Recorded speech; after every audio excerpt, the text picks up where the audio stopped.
Bapak Ibu yang dikasih Tuhan, malam hari ini saya akan beri tema pokok anggur yang benar. Ya, ini tema yang umum yang sudah kita sering dengar ya, tetapi selalu baru ketika kita mulai mengupasnya. Ketika kita mulai membuka ayat-ayat Alkitab itu, kita renungkan, selalu ada yang baru. Ya, jadi Bapak Ibu jangan pernah bosan dengan firman Tuhan. Karena Bapak Ibu, semua firman Tuhan yang disampaikan oleh hamba Tuhan, dimanapun dia berada, pasti itu sudah berulang-ulang. Ya, memang tujuan Tuhan apa? Supaya kita mengulang-ulang itu terus, supaya apa? Kita lebih paham, ya, kita lebih tahu maksud Tuhan. Ya, kita akan lihat di dalam Yohanes 15 ayat 5. Firman ini menguatkan kita bahwa Tuhan itu adalah pokok dan kita adalah ranting-rantingnya. Nah, ranting yang tidak menempel pada pokok, dia tidak akan mendapatkan nutrisi.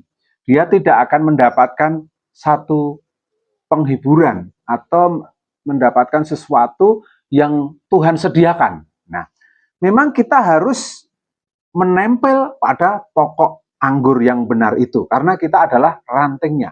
Kita tidak bisa berdiri sendiri tanpa pokok anggur itu, karena kita hanya rantingnya. Ranting tidak akan pernah bisa hidup sendiri tanpa mendapatkan sesuatu dari pokok anggur yang benar. Jadi, ketika kita menempel kepada Tuhan Yesus sebagai pokok anggur yang benar, kehidupan kita bukan cuma berhenti sebagai ranting, tetapi akan menghasilkan buah-buah, yaitu buah yang manis, buah yang berkenan kepada Tuhan. Demikian hidup setiap orang percaya. Nah, Bapak Ibu, ada satu penafsiran dalam konteks Alkitabiah ya. Ayat ini berada dalam bagian Yohanes 15, 1-8. Ketika Yesus sedang memberikan pengajaran terakhir kepada murid-muridnya sebelum penyalipan. Jadi sebelum penyalipan Tuhan Yesus mengajarkan ini. Nah, Yesus menggunakan metafora. Metafora itu perumpamaan atau persamaan ya. Pokok anggur yang sangat dikenal oleh orang Yahudi ya. Jadi Yesus menggunakan pokok anggur ya, karena apa? Anggur itu di kalangan Yahudi sesuatu yang biasa. Kalau di Indonesia mungkin Yesus dulu kalau lahir di Indonesia mungkin metaforanya atau persamaannya mungkin bukan anggur ya, mungkin buah lokal di sini ya, mungkin salak atau mungkin apa, tetapi ini adalah anggur Bapak Ibu ya. Di dalam perjanjian lama, Allah Israel, bangsa Israel sering digambarkan sebagai pokok anggur Tuhan. Jadi Bapak Ibu Saudara yang dikasih Tuhan, Bapak Ibu itu adalah Israel secara rohani. Jadi Bapak Ibu ini adalah anggur miliknya Tuhan. Bapak Ibu adalah rantingnya milik Tuhan. Nah, namun Israel atau orang benar atau orang secara rohani itu sering gagal menghasilkan buah. Nah, jadi Bapak Ibu ini adalah orang-orang yang harusnya menempel kepada Tuhan, tetapi seringkali kita melepaskan diri dari Tuhan, sehingga kita tidak bisa berbuah. Ya. Jadi tidak ada hal yang bisa mendatangkan berkat, tidak ada hal yang membuat hidup kita berbuah, kecuali kita mau menempel kepada pokok anggur yang benar. Ini Bapak Ibu. Nah, makna simbol dalam Alkitab, pokok anggur itu adalah gambaran Yesus, melambangkan sumber kehidupan rohani. Seperti ranting tidak dapat hidup tanpa batang, demikian juga manusia tidak memiliki kehidupan rohani tanpa Kristus. Jadi Bapak Ibu tidak akan memiliki kehidupan rohani tanpa Kristus. Bapak Ibu tidak akan pernah berbuah, mau menjadi orang 10 tahun, 20 tahun, selama kita tidak menempel kepada pokok anggur yang benar, karakter kita akan sama. Tidak ada perubahan. Nah, jadi kalau tidak ada perubahan, ibarat Tuhan itu mau memberikan janji-janjinya. Nah, seperti bangsa Israel ketika keluar dari Mesir menuju tanah perjanjian, seharusnya bisa ditempuh dalam waktu singkat. Tetapi karena bangsa Israel itu tegar tengkuk, tidak mau taat, ya, tidak mau menempel kepada pokok anggur yang benar, nah, maka itu diputer sama Tuhan. Ya diputer, puter sampai berapa tahun Bapak Ibu? 40 tahun. Ya, sampai 40 tahun. Harusnya tidak sampai 5 tahun sudah bisa sampai gitu ya. Tetapi ini sampai 40 tahun Bapak Ibu sudah dikasih Tuhan. Kenapa? Karena bangsa Israel tidak tunduk dan tidak taat. Bangsa Israel tidak pernah melekat hatinya kepada Tuhan. Sehingga pencobaan itu terus muter gitu, enggak barbar Bapak Ibu. Bahkan ada yang sudah mati ya, mati, tidak sampai menikmati berkat Tuhan, tidak sampai kepada tanah perjanjian, sudah mati duluan di perjalanan. Banyak orang-orang Kristen itu tidak pernah menikmati berkat Tuhan sampai dia mati. Ya, ini bukan hubungannya dengan keselamatan ya Bapak Ibu. Percaya Yesus, minta ampun sama Tuhan, tetap selamat. Tetapi Bapak Ibu, hidup kita terseok-seok. Nah, padahal Tuhan menyediakan apa Bapak Ibu, menyediakan berkat yang sangat luar biasa. Gara-gara kita nggak taat, kita malah justru tidak menerima berkat yang dari Tuhan. Sehingga kita hidup di dalam segala kehancuran, segala kesulitan yang terus-menerus tidak pernah berhenti. Nah, saya tidak menuduh Bapak Ibu atau menghakimi saudara-saudara semua bila permasalahan hidup kita selalu itu saja, sama dengan yang sudah-sudah. Siapa tahu Tuhan sedang menginginkan perubahan di dalam hidup kita. Kita harus introspeksi, kita nggak perlu lihat orang lain. Oke lo, hidupnya orang kayak rekoso terus karena gara ini menghakimi, Bapak Ibu. Kita akan lihat diri kita masing-masing ya. Kok saya itu kok selalu gagal di bidang ini, ya, di dalam ini mungkin berhasil, tapi bidang ini saya nggak berhasil. Mungkin saya jatuh di dalam ini, saya dijatuh di dalam itu. Nah, selama kita masih sering jatuh di dalam satu permasalahan itu, Tuhan belum selesai memproses kita. Artinya kita harus mengalami hal itu terus, Bapak Ibu ya. Jadi Bapak Ibu, supaya kita cepat mengalami proses yang dari Tuhan, cepat mendapatkan jalan keluar yang terbaik dari Tuhan, Bapak Ibu harus melekat dan taat kepada pokok anggur yang benar. Nah, Bapak Ibu yang dikasih Tuhan, ada beberapa pesan yang harus kita pelajari melalui ayat ini, Bapak Ibu. Yaitu pesan yang pertama adalah Kristus adalah sumber kehidupan rohani. Jadi kalau Bapak Ibu rohaninya pengen kuat, Bapak Ibu harus mendekat kepada Tuhan. Jadi Bapak Ibu tidak bisa bertumbuh rohaninya kalau kita tidak pernah menempel kepada pokok anggur yang benar. Nah, menempel atau dekat dengan Tuhan ini sebenarnya bukan bicara yonek butuh toh aku dekat sama Tuhan. Tidak ya. Dekat sama Tuhan itu setiap saat, setiap waktu. Nah, itu membuat rohani kita tumbuh. Dan ketika rohani kita tumbuh, Bapak Ibu yang dikasih Tuhan, Tuhan itu menyediakan sesuatu yang terbaik bagi kita. Firman Tuhan mengatakan apa, Bapak Ibu? Carilah Tuhan dan carilah kerajaan Allah dan carilah dahulu kerajaan Allah dan kebenarannya, baru semua ditambahkan. Jadi Bapak Ibu, hal-hal yang rohani harus kita cari, Bapak Ibu ya. Bukan cuma hal-hal jasmani. Nah, sering kali hal-hal rohani ini kalah dengan hal-hal jasmani, Bapak Ibu. Bukan berarti kita nggak boleh melakukan hal-hal yang jasmani, Bapak Ibu ya. Tetapi kita harus mencari dulu kerajaan Allah. Karena begitu kita mencari kerajaan Allah, mau nggak mau kita akan berhubungan dengan Allah. Nah, orang yang berhubungan dengan Allah seperti ranting yang melekat pada Tuhan. Ranting yang melekat pada batangnya. Jadi itu yang akan membuat rohani kita bertumbuh. Nah, rohani yang bertumbuh itu bicara tentang buah, Bapak Ibu ya. Buah roh.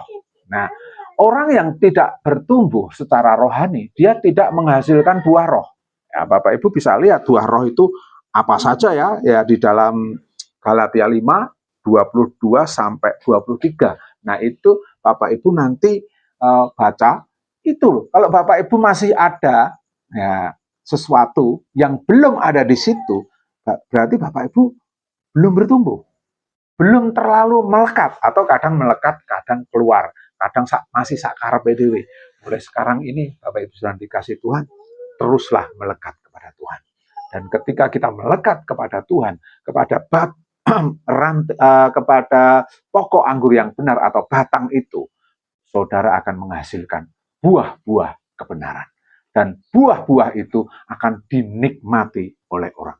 Hidup kita akan menjadi berkat, ya, bukan cuma jasmani Bapak Ibu ya, tetapi rohani, ya. Tutur kata kita itu akan membuat kita itu adem, ya Bapak Ibu ya.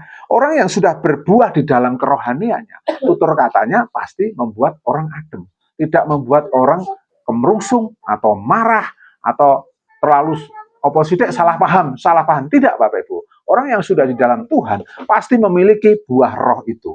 Nah, sekarang Bapak Ibu sudah dikasih Tuhan, kita harus belajar untuk tetap terus menempel kepada batang atau kepada pokok anggur yang benar supaya kita berbuah. Amin Bapak Ibu. Yang kedua, menempel kepada pokok anggur yang benar ini memiliki makna kesatuan dengan Kristus. Ayat ini menekankan bahwa kesatuan di dalam Kristus itu sangat-sangat berguna, ya. Orang percaya hidup karena terhubung dengan Kristus, ya. Kesatuan di dalam Kristus bukan cuma dengan Kristus saja, tetapi dengan saudara-saudara seiman. Jadi Bapak Ibu di Pos PI Boyolali ini kita harus memiliki kesatuan di dalam Kristus. Ya, jadi tidak cakar-cakaran, tidak saling menghujat, tidak saling menghasut, ya, melemahkan, tetapi justru harus saling menguatkan. Nah, ini satu di dalam Kristus, karena kita itu saudara. Nah, orang yang satu di dalam Kristus pasti juga bisa bersatu dengan saudara-saudara seiman. Orang yang tidak bisa bersatu dengan saudaranya, sudah pasti dia juga tidak bisa bersatu dengan pokok anggur yang benar. Karena ini berkaitan, Bapak. Nah, karena perintah Tuhan itu mengasihi Tuhan dengan segenap akal budimu, dengan segenap jiwa ragamu, dan kasihlah sesamamu manusia seperti dirimu sendiri. Kita tidak bisa hanya berkata, aku mengasihi Tuhan, aku sudah nempel sama Tuhan, tetapi aku tidak mau nempel dengan saudara seiman. Aku tidak mau berhubungan dengan saudara seiman. Tidak, Bapak Ibu. Jadi harus keduanya. Kalau Bapak Ibu menempel kepada pokok anggur yang benar, Bapak Ibu pasti mengasihi saudara seiman. Meskipun saudara itu kadang-kadang membuat tidak enak hati, ya. Pelayanan di Boyolali ini saya menemukan hal-hal yang baru. Jadi saya benar-benar dibentuk karakter saya melalui ya kejadian-kejadian di Pos PI ini, Bapak Ibu ya. Ada yang fitnah, ada yang ngerasani, ada yang nyebar hoax sana sini, dan semua nggak benar, Bapak Ibu ya. Bapak Ibu jangan pernah termakan oleh hal-hal seperti itu. Jadi kalau Bapak Ibu mendapatkan sesuatu dari seseorang, ya kadang-kadang itu malah justru saudara kita sendiri. Oh, si A lo kayak gini. Ya kita tampung saja, cukup kita tampung, iya gitu ya. Tetapi jangan pernah mempercayainya. Ya, karena apa? Satu sumber itu tidak berimbang. Kita harus mendapatkan masukan pada dua sumber. Nah, jadi kalau orang mengatakan, oh Bu Minka seperti ini, yang mengatakan cuma satu orang, ya gawe-gawe bisa, Bapak Ibu ya. Kita harus klarifikasi dulu.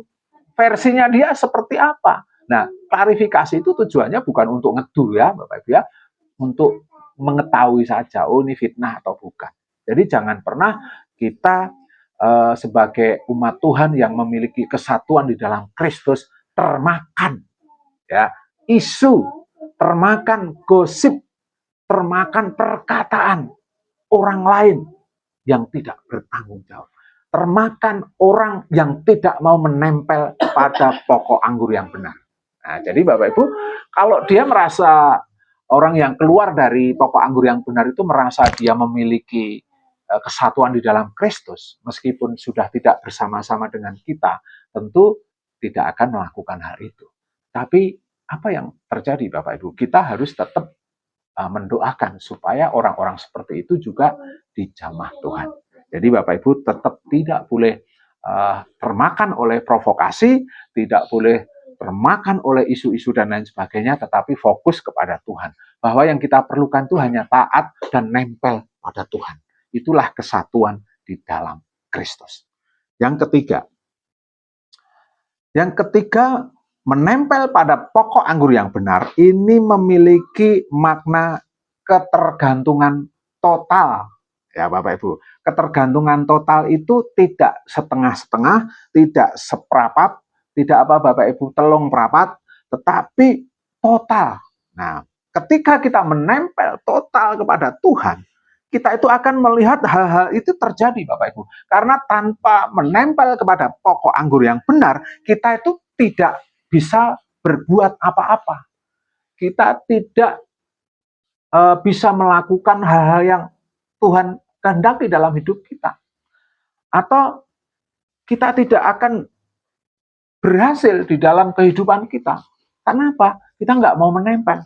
Nah, orang yang menempel dan tergantung total kepada Kristus, pelayanan rohaninya pasti dia juga akan berhasil. Kategori berhasil ini bukan ditinjau dari kuantitas Bapak Ibu ya, tetapi kualitas. Kualitas pelayanannya akan makin baik. Nggak peduli yang dilayani itu cuma satu. Ya Bapak Ibu. Nah, Pak Gembala kita itu mengajarkan satu pelayanan yang sangat luar biasa. Ya coba bayangin, kita belum ada apa-apa ya. Berulang-ulang saya ceritakan bahwa dulu itu Pak Gembala kita, Pak Teddy itu pelayanan di Pekalongan itu hanya melayani satu keluarga. Satu keluarga itu cuma bapak, ibu, anaknya tidak ada. Kadang-kadang datang, kadang tidak. Nah, itu dilayani. Itu di Pekalongan. Cijitil. Kurang kerjaan kan? Sepertinya kurang kerjaan, Bapak Ibu. Tetapi kalau Tuhan suruh kamu melayani, Pekalongan ini tidak dekat loh Bapak Ibu ya. Kalau naik mobil, dulu belum ada tol. Itu paling tidak 5 jam perjalanan. Senin perjalanan 5 jam ke Pekalongan. Sampai satu titik, ini yang dilayani sudah tidak bisa dilayani lagi. Karena mungkin katanya sih pindah rumah atau bagaimana ya. Ya sudah. Sepertinya tidak ada hasilnya. Sepertinya tidak ada buahnya. Tapi tahu tidak Bapak Ibu Saudara dikasih Tuhan. Orang yang dilayani itu sebelum dilayani sebenarnya dia sudah nyaris mau bercerai. Ya, dia sudah tidak harmonis lagi hubungannya. Tapi gara-gara dilayani itu akhirnya kehidupan mereka dipulihkan. Hanya cuma satu. Meskipun itu tidak menjadi jemaatnya, tidak jemaat Gais Gideon, tetapi satu jiwa ini sangat berharga. Jadi Bapak Ibu jangan minder. Boyolali kok orangnya cuma itu aja, kok sedikit. Enggak apa-apa. Kualitas itu lebih penting daripada kuantitas. Jadi saya berharap meskipun kita sedikit, kita memiliki kualitas yang sangat luar biasa. Nah, kualitas rohani yang sangat luar biasa ini hanya bisa terjadi ketika kita bergantung total kepada Kristus. Kenapa saya katakan total? Karena kekuatan kita tidak mampu. Pasti kita tidak mampu. Bapak Ibu mau berbuat baik aja, susah loh Bapak Ibu ya. Bapak Ibu mau belajar sabar. Coba Bapak Ibu pagi hari, Tuhan hari ini saya mau belajar sabar. Nanti sepanjang hari, ini ujian luar biasa. Yang membuat kita stres. Yang membuat kita itu emosi. Padahal, apa Bapak Ibu, padahal bangun pagi kita janji sama Tuhan. Ingin sabar. Tapi faktanya tidak bisa. Kenapa? Kita mengandalkan kekuatan. Nah, ketika kita mengandalkan kekuatan kita sendiri dan tidak bergantung kepada Kristus, kita akan terus-menerus gagal. Nah, apakah saya tidak pernah gagal? Sering saya gagal dalam hal ini, Bapak Ibu ya. Dalam hal ini saya banyak gagal, tetapi saya akan terus mencoba di dalam nama Tuhan Yesus. Tuhan beri kekuatan. Jadi ketika Bapak Ibu sedang diuji, sedang dibuat tidak suka, tidak dibuat tidak enak hati, terus menempel kepada Tuhan.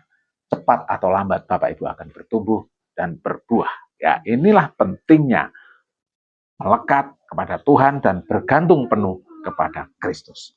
Nah, orang yang ketergantungan total kepada Kristus, dia memiliki pertumbuhan iman. dia memiliki buah di dalam kehidupannya, buah-buah roh. Semua hanya bergantung kepada Kristus. Karena yang menumbuhkan buah itu bukan kita, bukan kekuatan kita, tetapi karena pertolongan Tuhan. Sehingga kita bisa berbuah di dalam Kristus. Yang keempat, Bapak Ibu. Yang keempat, hal ini membuktikan bahwa buah sebagai bukti bahwa kita adalah milik Tuhan.